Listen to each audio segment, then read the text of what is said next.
একজন সম্ভাব্য মেম্বার সাহেবের বাড়িতে আরেকজন সম্ভাব্য মেম্বার সাহেবের লইয়া আমরা গিয়ে আকিকা খাইয়া আইলাম। তোমরা হয়তো কনফিউজড যে মেম্বার সাহেব দুইজন খেখে। তোমরা পুরা ভিডিওটা দেখো, আমি খেখে মেম্বার তোমরারে আমি কনফিউজটা দূর করমুনে। সো আসসালামু আলাইকুম রহমতুল্লাহ, welcome to my another blog. আজকে ডাক্তার রুমেল সাহেবের ফোয়ার আকিকা আসলো, তো আমরা সকলকে তাই দাওয়াত দিছন তানোর ফোয়ার আকিকা খাওয়ার লাগে। তো আজকে একটু মেঘলা দিন আসলো, সকাল থেকে একটু মেঘ, তারপরে তো ডাক্তার সাহেবের দাওয়াত দিছন, তাইলে তো যাওয়াও লাগবো। তো আমি আর আফজল ভাইয়ে প্ল্যান করলাম যে আমরা পয়লা যাই কি বাজার থেকে ডিরেক্ট বেটার বাড়িতে যাই কি।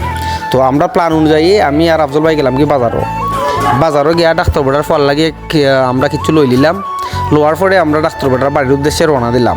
ডাক্তার বেটার বাড়ির উদ্দেশ্যে যাওয়ার আগে বদরুল্লি আর আহমদরে ফোন দিলাম, তারাও আইরো ওখানো। আর আমরা আসছি ডাক্তার বেটার বাড়ির ওখানো। আমরা যে সম্ভাব্য মেম্বার সাহেবের উদ্দেশ্যে কইলাম যে তারার যে রাস্তাটা আছে ও রাস্তাটা যেন তাই কইরা দিন। আর দেখো আমরা সম্ভাব্য মেম্বার সাহেব বদরুল আলম চণ্ডীপুরি, তাই নাইও আমরা কইরা আসসালামু আলাইকুম। তো আমরা তাদের স্বাগত দেয়া আমরা তাদের করলাম। পরে আমরা দেখি যে খানি একটা শুরু হয়ে গেছে। আর আমরা একটু আমরা আসলে খুব খারাপ লাগছে যে সম্ভাব্য মেম্বার সাহেব একজনের লগে লইয়া যাওয়ার পরেও আমরা কিন্তু পয়লা খাইতে পারছি না, পয়লা শিফটও আমরা 2 নম্বর শিফটও খাওয়া লাগছে। আর তোমরারে আমি কনফিউজটা আমি দূর করিলাই। আমরা একজন হইলা সম্ভাব্য মেম্বার হাসান মাহমুদ রুমেল সাহেব, আরেকজন গেল সম্ভাব্য মেম্বার পদপ্রার্থী বদরুল আলম। তো তারা দুইজনের লইয়া আমরা খাইতে পারছি, আসলে খুব ভালো লাগছে।